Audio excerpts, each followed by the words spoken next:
yo lo de derecho y leyes. Ahora sí, profito. Ahora sí, lo dejo con mis chiquisitos y a ver si a los chicos les explico un poquito, porque sí pasó, sí, estaban, todo el mundo ahora dijo que todos se iban a levantar, pero iba a ser huelga y no sé qué tanta cosa. Ya, ahora sí, Sí, lo bien. dejo, profito. Ya, misita. Chicos, ¿cómo están? ¿Qué tal? Buenas noches con todos. Espero que se encuentren bien. ¿Qué tal, Cristel? Vamos a... Justo hoy día nos tocaba hablar el tema del poder legislativo. Facultades del poder legislativo. Cuáles son las atribuciones, las funciones constitucionales, qué viene a ser el indulto, etc. Vamos a compartir pantalla para incoar con la explicación. ¿Bien?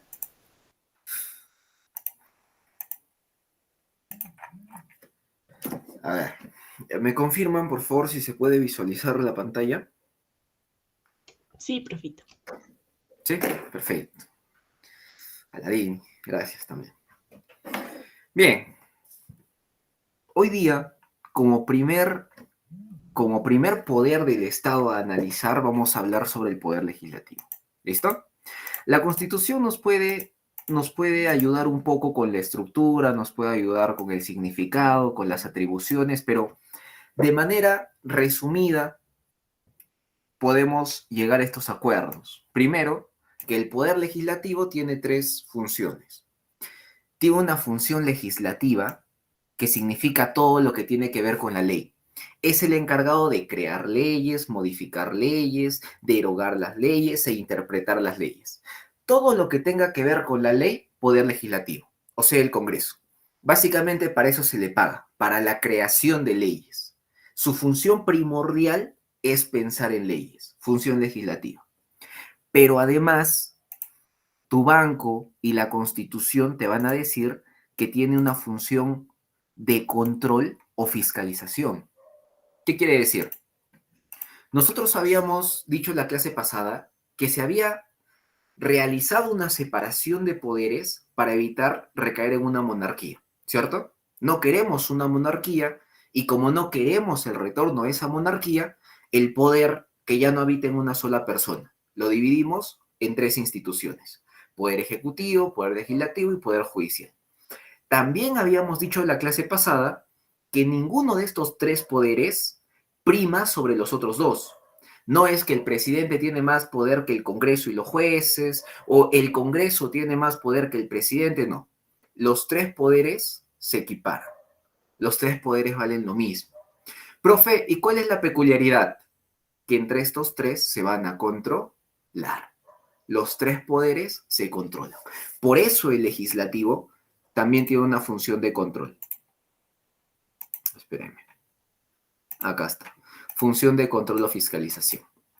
Y, por último, tiene una función representativa. Por algo sencillo, lo simple, porque representa al pueblo peruano. ¿Correcto? Partamos de ahí. Tres funciones son las que tiene el Congreso. Legislativa, todo lo referido a la ley. De control, controla el resto de poderes. Y representativa, porque nos representa. Representa al pueblo peruano. Datos, generalidades. ¿Dónde reside el poder legislativo? En el Congreso, el cual consta de Cámara única. Yo les decía, Cámara única es que solo tengamos un puñado de congresistas. En ese puñado de congresistas vamos a contar con 130 congresistas.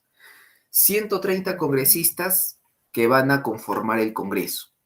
Si tuviésemos otro puñado extra, o sea, le agregamos un grupo extra de congresistas, se formaría una bicameralidad. Y nosotros habíamos mencionado que esta bicameralidad podría ser buena en la teoría, porque si tenemos dos grupos de congresistas, ya no los vamos a llamar congresistas a secas. Hay que diferenciar los grupos. Así que se van a llamar Cámara de Senadores y Cámara de Diputados. Lo interesante es que la ley va a salir un poco más pura. Eso es lo bueno. Si se quiere crear una ley, tiene que debatirse en la Cámara de Senadores, se aprueba, pasa a debatirse nuevamente, pero en la Cámara de Diputados. Si se aprueba, sale una ley más pura, doblemente debatida. Lo mejor se hace ley. En teoría, la bicameralidad es buena.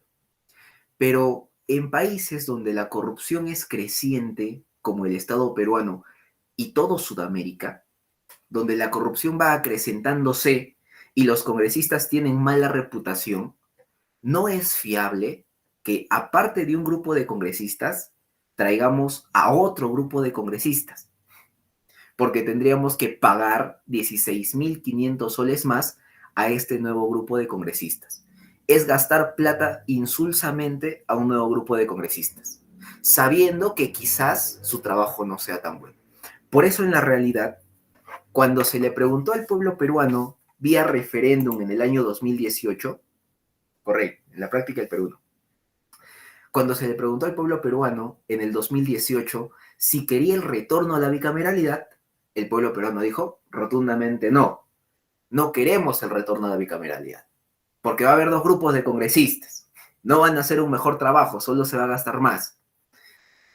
Y ahora, como comentaba con la profesora Susima, tendrían que pagar a más asesores todavía, ¿no? Como dice Cristel, está haciendo cierto. Mientras estábamos viendo el partido Perú versus Bolivia, el Congreso ha sesionado en pleno y han debatido y han votado para el retorno a la bicameralidad y han ganado con más de 2/3 de votos a favor. Alguno dirá, profe, pero ¿eso ya significa que va a retornar la bicameralidad? No, falta que se vote en otra legislatura y eso vamos a explicar más adelante. Hasta ahorita quiero que se entienda que somos Cámara Única, porque solo contamos con un puñado de congresistas, 130. ¿Por cuánto tiempo es el periodo que el Congreso puede estar ejerciendo? Cada 5 años, no habiendo reelección inmediata. ¿Qué quiero decir? Si un congresista es elegido por un periodo de 5 años, termina su periodo y no puede volver a postularse. Tiene que descansar 5 años. Terminan esos 5 años de descanso y si quiere se vuelve a postular, pero no de forma inmediata. ¿Se entiende? No de forma inmediata. 5 años en el cargo. Descansa 5 años, se postula y así sucesivamente. Si yo soy candidato a presidente, no puedo ser a la vez candidato al Congreso. Estaría tomando 2 poderes del Estado. Sería retornar a una monarquía. Lógico, ¿cierto? Es imposible. Soy presidente o soy congresista. No puedo lanzarme a los dos. Pero lo que sí puedo hacer es lanzarme como candidato a la vicepresidencia y también como congresista. Profe, ¿cómo así? Es que el vicepresidente es un cargo estacional. No hace nada. El vicepresidente está a la espera de que el presidente sea suspendido o vacado para recién tomar su lugar. Pero de ahí no hace absolutamente nada. Por eso yo puedo ser vicepresidente y a la vez puedo ser congresista. ¿Cuáles son las características que se exige según la Constitución para que tú puedas llegar al Congreso? Profe, yo quiero luchar por mi país, aparte el sueldo no está mal, 16.000 soles, más los bonos extra que están recibiendo, no me parece nada mal. Quiero lanzarme al Congreso.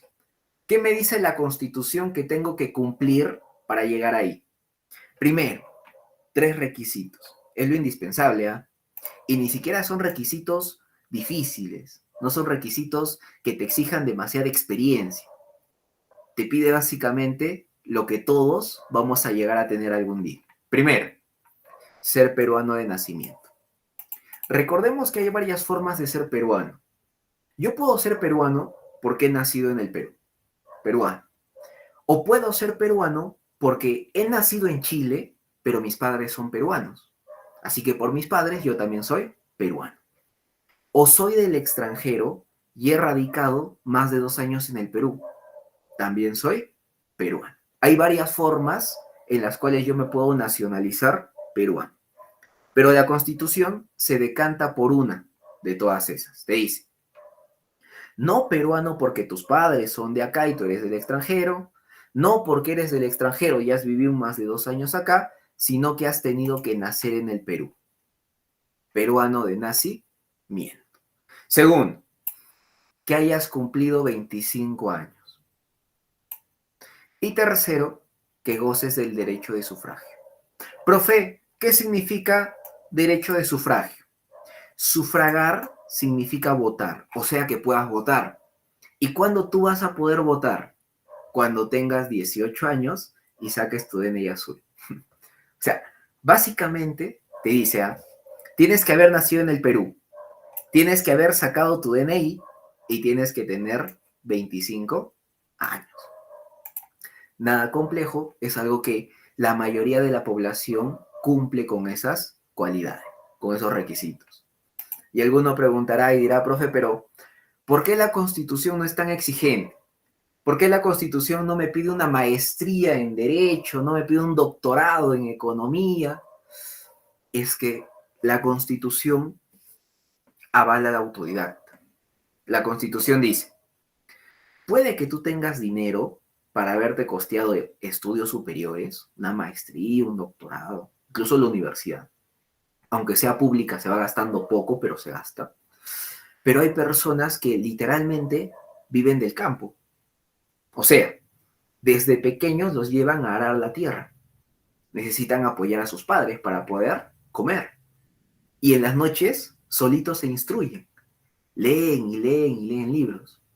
Y esas personas que de forma autónoma aprenden, se denominan autodidactas. Y la Constitución dice, no hay que dejar de lado al autodidacta.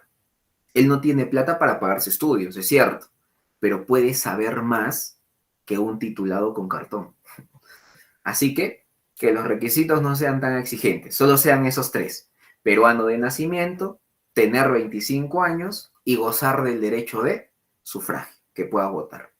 Para que básicamente toda la población, autodidactas y no autodidactas, puedan ocupar el cargo con confianza. Ahora, lo que digo suena bien, ¿no? Profe, qué bella la Constitución que se preocupa por las personas autodidactas, que se instruyen de forma autónoma, sí, pero actualmente en el Congreso no hemos tenido ningún autodidacta. No hemos tenido ninguna, básicamente por las puras. Porque es más, otros que no tienen la talla para llegar al Congreso han llegado porque los requisitos son tan vagos, no son demasiado exigentes. Pero en la teoría esto nos interesa. Esto es lo que te pregunta la ONSA, los requisitos para llegar al Congreso, que no se distancian mucho de los requisitos para llegar a la presidencia. Vamos a ver más adelante. Solo cambia uno de estos tres. Sigamos. Funciones. Ya habíamos hecho una introducción de las tres funciones del Congreso. Legislativa, todo lo referido a la ley. De control, controla al resto de poderes. Y de representación, porque representa al pueblo peruano. Listo. Vamos a ser un poco más detallistas. Vamos a profundizar un poco más acerca de la función legislativa. ¿Qué nos dice la función legislativa? Todo lo que tiene que ver con la ley le pertenece al Congreso.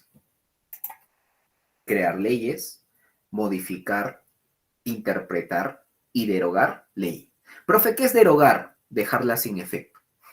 Bien. A quienes se les paga para que piensen en leyes son estos que te estoy señalando acá. El Poder Legislativo. ¿Listo? El Poder Legislativo, o sea, el Congreso, tiene esa función de crear leyes. Pero ten cuidado.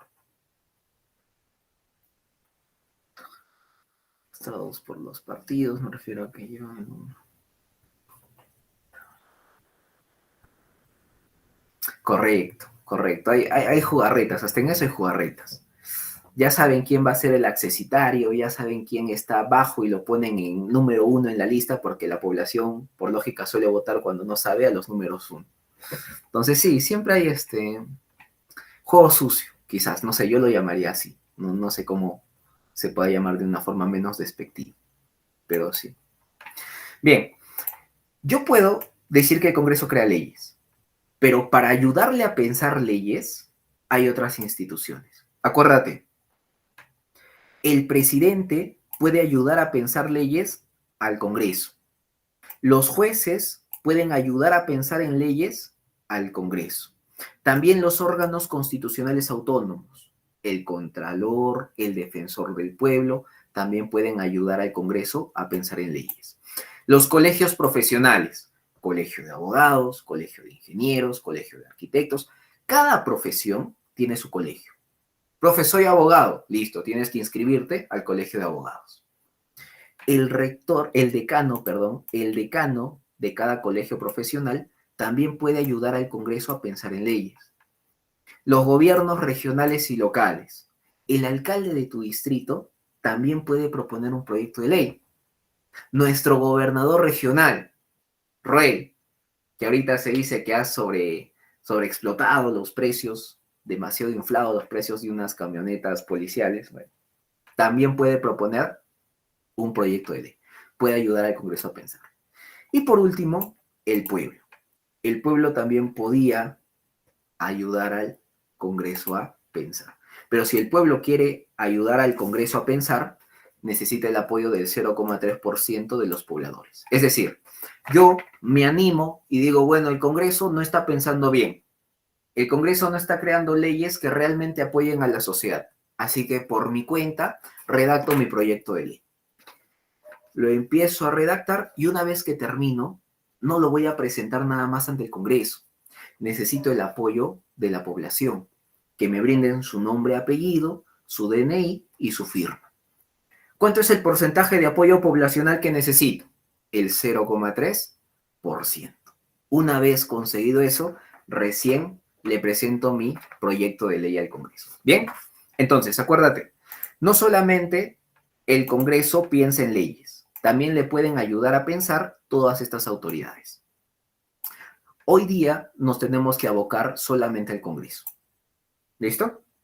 Pensemos que un congresista, el congresista X, ha presentado un proyecto de ley. Profe, ¿cuál es el procedimiento, el íter, el camino, los pasos a seguir para que ese proyecto de ley se transforme en una ley? Ya no sea un proyecto, sino una ley propiamente dicha. Bueno, ese proyecto de ley tiene que ir a parar a una comisión dictaminadora. Esta comisión, como su nombre lo dice, comisión, es un grupo de personas que son expertas en el tema que tú estás proponiendo. Es decir, el congresista X presenta un proyecto de ley que va a favorecer territorios agrícolas en varias zonas del Perú. Esta comisión tiene que estar plagada de abogados que sepan sobre derecho agrario. El congresista ha presentado un proyecto de ley que va a favorecer los derechos del niño. Esta comisión tiene que estar plagada de abogados constitucionalistas, porque son expertos en el tema. Esa es su función.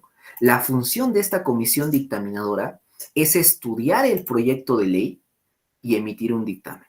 ¿Qué es un dictamen? Una decisión.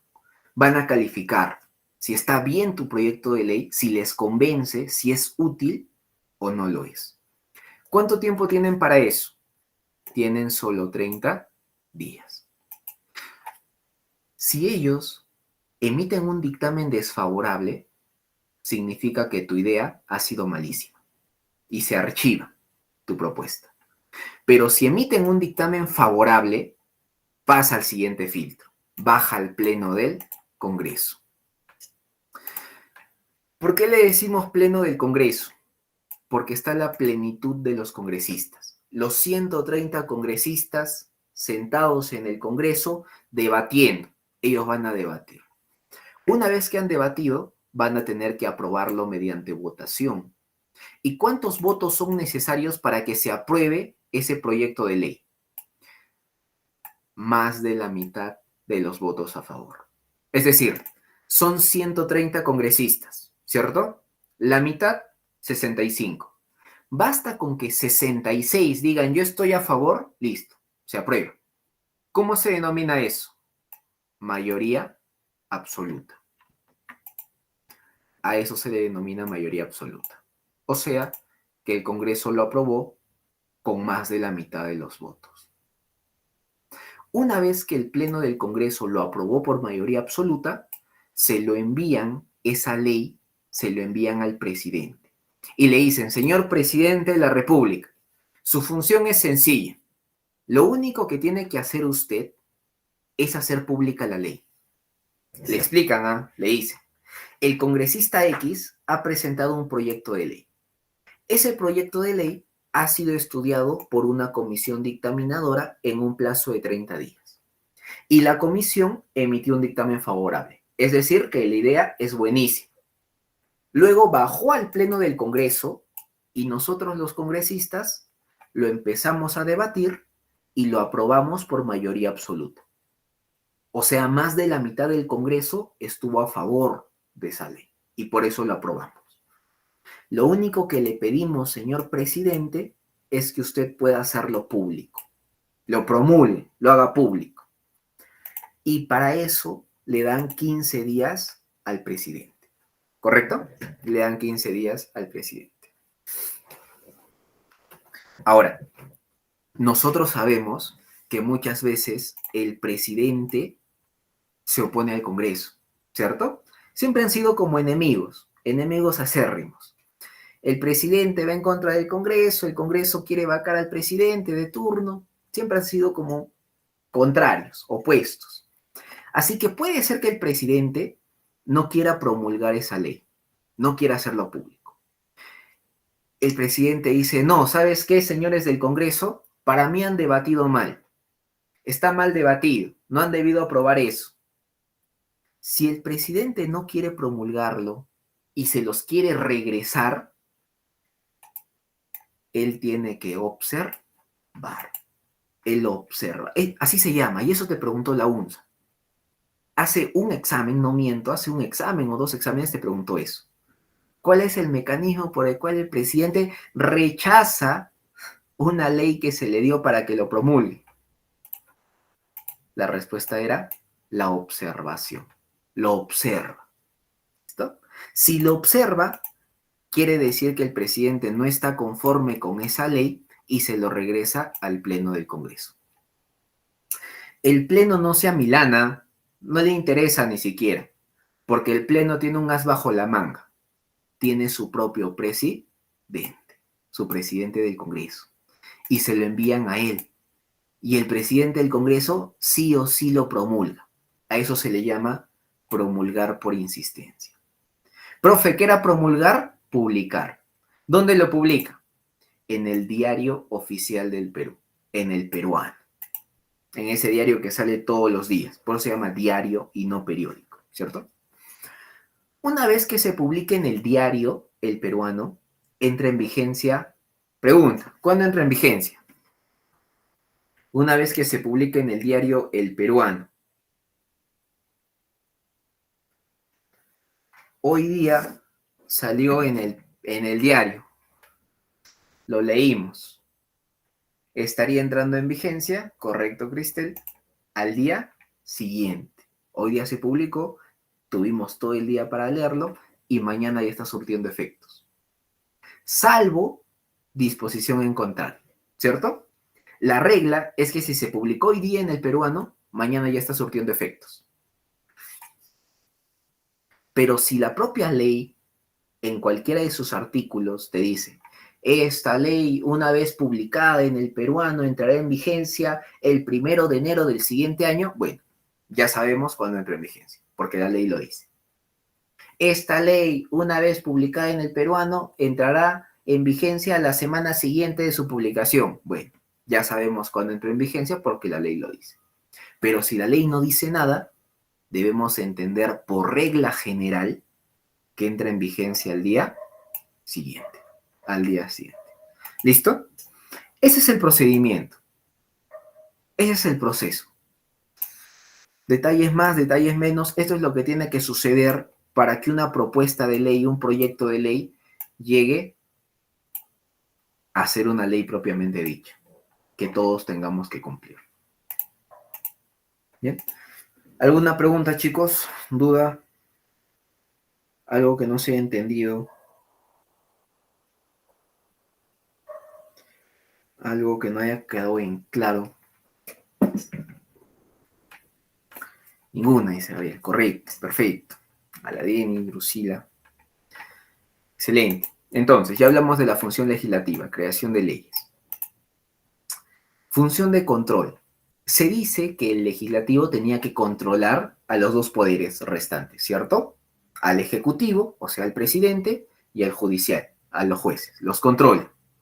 Pero la Constitución se focaliza un poco más en que el Congreso controle al presidente, el legislativo controle al ejecutivo, ¿no? En otros términos. ¿Por qué? Porque te dice, dentro de la función de control, el Congreso va a ejercer un control político y jurídico. Político para que no se infrinjan las leyes y político porque va a controlar la actividad de quienes gobiernan. ¿Y quienes gobiernan? El presidente de la República acompañado con sus ministros, o sea, el Ejecutivo. ¿Te das cuenta? Función de control porque el legislativo controla al Ejecutivo. El Congreso controla al presidente. Y hay 4 formas en las cuales el Congreso puede controlar al presidente y sus ministros. Primero, a través de la interpelación. Profe, ¿qué significa interpelación? ¿Qué significa interpelar? Interpelar es pedir explicación. O sea, esto se hace a los ministros. Supongamos, se sospecha que un ministro ha favorecido, un ministro de salud, supongamos ejemplo, de salud, ha favorecido con bastantes postas en una zona. Pese a que él podía hacer una distribución, darle mayor ayuda, herramienta, indumentaria a varias postas, él decidió apoyar a postas de una cierta zona. Y sospechosamente en esa zona vive su familia. Así que el Congreso dice, bueno, acá hay algo raro, ¿no? Esto es sospechoso. Vamos a interpelar al ministro de Salud. Lo traen al Congreso, lo sientan en el centro, los congresistas alrededor empiezan a hacerle preguntas. Señor ministro, ¿es cierto que usted asumió el cargo elegido por el presidente en tal fecha? Sí. ¿Es cierto que se designó la cartera ministerial de la salud? Sí. ¿Es cierto que usted proveyó de medicamentos específicamente estas postas? Sí. ¿Es cierto que en esta zona vive su familia? Sí. Y así van haciendo sus preguntas. Lo van interpelando. Y si se demuestra que sí hay un acto de corrupción, quizás lo pueden sacar. Correcto. Lo sacan mediante la censura. Lo censuran. Van interpelando a los ministros y los pueden sacar, los pueden censurar. Es un mecanismo de control. Estamos controlando a los ministros. También puede ser a través de una comisión investigadora. Pensemos en el ejemplo clásico que le gusta a la UNSA. La UNSA siempre te menciona el CBR. ¿Qué significa CBR? ¿A qué comisión me refiero? Una comisión que se creó en el gobierno de Paniagua para estudiar los actos terroristas en relación con el gobierno de Fujimori. Comisión de la Verdad y Reconciliación, correcto, yeah. Porque todos sabemos que el terrorismo de Sendero Luminoso causó estragos, es cierto. Gente muriendo, gente en pánico, cortes de luz, zozobra en la población, es cierto. Hay terrorismo por Sendero Luminoso. Pero el Estado peruano, para luchar contra el terrorismo, para luchar contra Sendero Luminoso, también usó el terror. Porque cuando se crea el Grupo Colina, grupos paramilitares, ellos se internan en las provincias y empiezan a matar a cantidad. O sea, todo era prejuicioso. Un militar iba y como veía a un campesino ya suponía que era parte de Sendero. Y lo torturaba para que diga que es parte de Sendero. Y el campesino no sabía nada. No sabía ni qué estaba pasando. Pero tenía que confesar que era parte de Sendero Luminoso sin saber que era eso para que no lo sigan torturando. Y una vez que confesaban, lo mataban o lo llevaban preso. Imagínate la población de provincia, solo ponte a pensar, temerosos de que llegue por un lado Sendero Luminoso y me obliguen a pertenecer a su agrupación o si no me matan, y por otro lado temeroso a que lleguen los militares y no me crean que yo no soy parte de Sendero Luminoso e igual me maten. O sea, hay 2 formas de terror. Terror causada por Sendero Luminoso y también terror que causó el Estado peruano. Eso lo establece, por ejemplo, la Comisión de la Verdad y Reconciliación. Por eso te digo, es una forma de control al presidente. Es cierto, dices que luchaste contra el terrorismo, pero ¿cómo luchaste? ¿Causando terror? Es una forma de control. Es una forma de control. Comisiones investigadoras. También se controla a través de una acusación constitucional. O sea, podemos acusar constitucionalmente al presidente. ¿Y cuándo lo vamos a acusar constitucionalmente? Cuando el presidente cometa 4 conductas. Traición a la patria. Esto sí, quiero que lo anotes. Esto es importante. Traición a la patria, disolver el Congreso, impedir que el Congreso se reúna o impedir nuevas elecciones. ¿Listo? Repito. Si el presidente comete traición a la patria, disuelve el Congreso, impide que el Congreso se reúna o impide nuevas elecciones, se le puede acusar constitucionalmente. Es la única forma en la cual no nos interesa su gracia presidencial. No, profe, que el presidente está envuelto en la gracia presidencial, nadie lo puede investigar, no puede ser procesado, no. Si comete cualquiera de esas 4 acciones que te he mencionado, acusación constitucional. ¿Listo? La única forma en la cual se desvirtúa su gracia presidencial. Y por último, la declaratoria de vacancia, ¿no? El presidente puede ser vacado por 5 causales que vamos a ver más adelante, cuando veamos poder ejecutivo. Pero mire, estas son formas en las cuales el Congreso controla al presidente. Interpela a ministros, o sea, los interroga. Se crea una comisión que investigue el gobierno. Se acusa constitucionalmente al presidente en esas 4 causales que les mencioné. Y también se puede vacar al presidente. El Congreso controlando al Ejecutivo. Y por último, la función de representación, que habíamos dicho que no es nada más y nada menos el hecho de que el Congreso representa al pueblo. El pueblo elegido a ese Congreso. En las protestas pasadas apagaron las luces de Puno. Lo que no querían hacer pasar, como se dice. Exacto, ¿no? Ahora ya no es tan fácil que se engañe a la población, justamente como dices, Cristel, ahora hay cámaras en el celular. Ya no es como antes que metían zozobra, miedo y echaban la culpa a quienes ellos querían, ¿no? Te inventaban historias. Ahora cualquiera puede sacar su celular y grabar y mostrarte otra perspectiva, otra realidad. Es interesante, ayuda bastante para saber la realidad. Medios de comunicación pueden decir una cosa, que terrorismo del Brain, porque se han matado policías, no sé si han escuchado esa noticia, hace tiempo, cuando Castillo estaba contra Keiko, justo en las elecciones, murieron 4 o 5, me acuerdo, policías en el Brain. Y todos decían, el terrorismo ha regresado. No voten por Castillo porque el terrorismo está vigente. Miren, Castillo ya está candidateando y se siente el retorno del terrorismo. Y después se supo que en realidad no era ningún acto terrorista. Eran las propias alianzas de la policía con narcotraficantes. Parece que un policía había acordado con un narcotraficante para armas y que habría sido, se habrían puesto en dispar, no habrían acordado bien y por eso había habido un ajuste de cuentas. Pero un tema aparte. Pero la prensa lo vendió como que el terrorismo retorna, ¿no? Pues digo, siempre hay 2 perspectivas, 2 caras de la moneda, es bueno informarse de varias fuentes, Listo, entonces, hablamos de las 3 funciones y a esto quería llegar. Legislaturas del Congreso. Profe, ¿qué es una legislatura? Una legislatura es un periodo de trabajo del Congreso. ¿Listo? Así defínelo. Legislatura, periodo de trabajo. Legislatura del Congreso, periodo de trabajo del Congreso. Es que los congresistas no son máquinas. Los congresistas también tienen que descansar.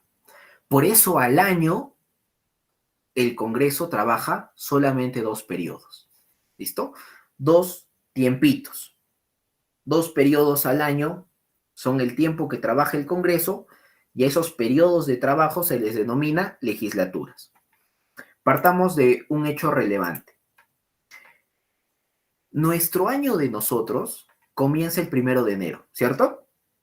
Profe, el año de todo el Perú comienza el 1 de enero. Perfecto. Del Congreso no. El Congreso empieza el 27 de julio, un día antes que el presidente sea elegido. El presidente es elegido el 28 de julio, ¿cierto? Y la Constitución dice que el presidente, al ser elegido el 28 de julio, tiene que juramentar frente al Congreso. Es decir, un día antes el Congreso ya tiene que estar constituido, ya tiene que estar trabajando. El 27 de julio empieza el año laboral del Congreso y trabajan desde el 27 de julio al 15 de diciembre, primera legislatura. Luego descansan y se reintegran trabajando el 1 de marzo al 15 de junio. Y luego descansan. Y ya inician de nuevo del 27 de julio al 15 de diciembre y así. Al año trabajan 2 periodos, del 27 de julio al 15 de diciembre y del 1 de marzo al 15 de junio. El tiempo que no están trabajando, nosotros lo denominamos receso parlamentario. Diríamos vacaciones, pero el Congreso dice no, es un receso parlamentario. Exacto. A ver, ahorita estamos en noviembre. ¿Dónde estamos? ¿Estamos acá, sí o no? Esta es una legislatura, del 27 de julio al 15 de diciembre. La siguiente legislatura es del 1 de marzo al 15 de junio. Como dice Cristel, muy importante su recordatorio y su acotación. A esto quería llegar justamente por eso. Pero primero vamos por partes. El periodo en el cual el Congreso no trabaja se le llama receso parlamentario. Están descansando. Ahora, tú me dirás, profe, cuando el Congreso descansa en esos periodos que no está trabajando, ¿se queda vacío? No. Siempre hay un grupito de congresistas que se quedan obligados. A eso se les denomina la comisión permanente, que constituye alrededor del 25% del Congreso. Son 130, ya el 25% se queda a seguir trabajando, no tienen receso. Ellos forman la comisión permanente. Ya las bancadas los eligen, pero ellos forman la comisión permanente. Ahora, lo que yo les quería mencionar es que justamente para cambiar la Constitución, eso creo que lo tengo en otras diapositivas. A ver, porque si esto ha pasado, esto te puede venir en tu examen. Creo que lo tengo acá. A ver, espérenme por favor, espérenme.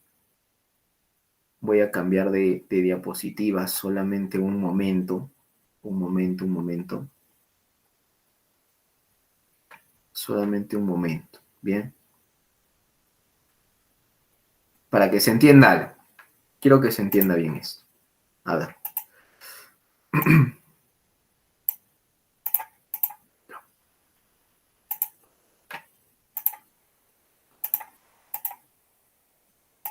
A ver, chicos, ¿se puede visualizar la pantalla?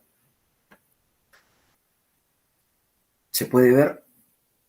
Listo, perfecto. Ya, miren, para crear leyes, hemos visto cuál era el procedimiento, ¿cierto? Este era el procedimiento para crear una ley. Pero para cambiar la Constitución, el procedimiento cambia un poquito. Profe, si yo quiero cambiar la Constitución, ¿qué debo saber? Las únicas autoridades que pueden proponer un cambio a la Constitución son 3. Mira, ya no son todo este bagaje de autoridades, sino solo son 3. El Congreso, el presidente y el pueblo. Son los únicos que pueden proponer un cambio constitucional. Y cuando el Congreso pide que retorne la bicameralidad, tiene que cambiar la Constitución. Y por eso el Congreso ha propuesto un proyecto, no de ley, sino un proyecto de reforma constitucional. Y el procedimiento es el mismo. Va a una comisión, la comisión estudia para ver si el proyecto es bueno, si emiten un dictamen favorable, pasa al pleno del Congreso y acá viene la segunda diferencia. ¿Se acuerdan que para aprobar una ley, acá está, se tenía que aprobar por mayoría absoluta? O sea, más de la mitad del Congreso tenía que estar a favor, ¿cierto? Pero para cambiar la Constitución, el Congreso tiene otra forma de aprobarlo. Hay 2 vías. por las cuales el Congreso puede aprobar un cambio constitucional. ¿Cuáles son esas dos vías? Estas son. Primero, tiene que haber una aprobación del Congreso por mayoría absoluta. Más de la mitad del Congreso tiene que estar a favor de ese cambio constitucional. Y después se le pregunta al pueblo. Referendo. Esto pasó en el 2018, cuando yo les decía que en el 2018 se nos preguntó y el pueblo dijo rotundamente, no queremos bicameralidad, es porque usaron este procedimiento de aprobarlo por mayoría absoluta y preguntarle al pueblo. Pero ahora la Constitución te establece otra vía. Te dice, si no quieres preguntarle al pueblo, Congreso, porque el pueblo te detesta, ¿qué vía puedes escoger?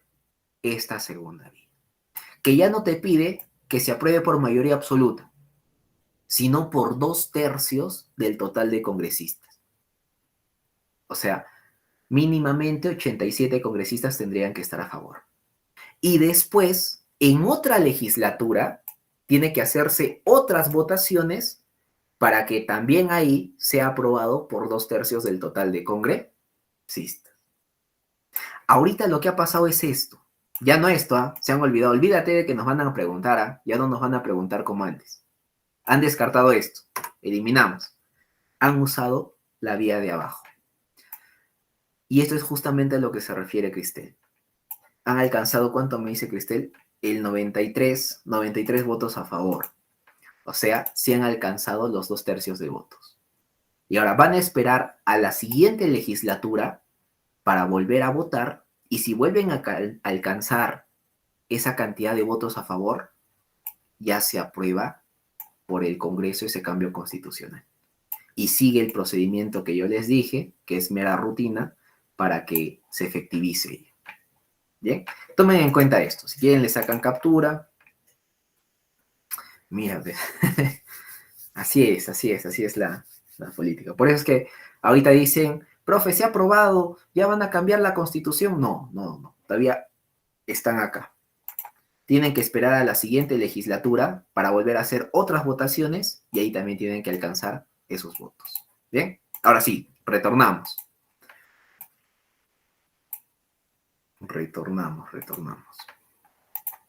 Espero que se esté entendiendo. Justamente esas son legislaturas. Mira, lo han hecho hoy día, ¿cierto? 16. O sea, en esta legislatura lo han hecho. Profe, ¿cuándo comienza la siguiente legislatura? El 1 de marzo al 15 de junio. En este periodo de tiempo, ahí van a volver a hacer otras votaciones y si alcanzan los 2/3 de votos a favor, listo. Se aprobó por el Congreso el cambio constitucional y retorna la bicameralidad. Hay tiempo para que la población haga su huelga, bueno, eso ya se verá, ¿no? Pero en teoría es así. Ahora, aparte de la legislatura ordinaria, no les he preguntado, ¿se visualiza ahora? La pantalla que estoy proyectando, hemos retornado a la anterior. Listo. Eso es lo normal. Por eso son legislaturas ordinarias. Lo normal es que el Congreso al año trabaje estos 2 periodos. ¿Listo? Y cuando no está trabajando se llama receso parlamentario. ¿Quién se queda a cuidar el Congreso? La Comisión Permanente. Lo anormal es que el presidente llame al Congreso a trabajar cuando el Congreso está en receso. O sea, el Congreso está de vacaciones y el presidente dice, no me importa, yo quiero que el Congreso venga, no la Comisión Permanente, yo quiero que todo el Congreso venga, porque les quiero informar algo importante, o quiero que debatan de algo importante. Eso anormal es una legislatura extraordinaria. ¿Quién convoca una legislatura extraordinaria? El presidente de la República. Llama al Congreso a trabajar cuando el Congreso está en receso. Por eso es una legislatura extraordinaria. ¿Y quién lo convoca? El presidente de la República. En cambio, lo normal es que entre el Congreso ellos mismos se convoquen por su propio presidente, ¿no? El presidente del Congreso. Lo anormal es que lo convoque el presidente de la República cuando el Congreso está en receso. Entonces, para terminar, ¿cómo terminamos? En un periodo congresal, acuérdate, en un periodo congresal se tienen 5 periodos anuales, ¿cierto? Sí. Un congresista nos gobierna 5 años, 5 periodos anuales, lo que quiero decir. Y en un periodo anual se tiene 2 periodos ordinarios. La pregunta sería, para irnos, la UNSA te pregunta lo siguiente y te dice, ¿cuántas legislaturas ordinarias existen en un periodo congresal? Correcto, 10 legislaturas, porque hay 2 por año, el Congreso gobierna 5 años, listo. Bien, chicos, hasta acá nos quedamos. La siguiente clase ya hablamos de ejecutivo y judicial, ya sin renegar mucho, esperemos. Si hay alguna duda, no duden en decírmela. ¿Alguna duda, chicos, o todo claro para ya culminar, finiquitar con esto y vernos la siguiente semana?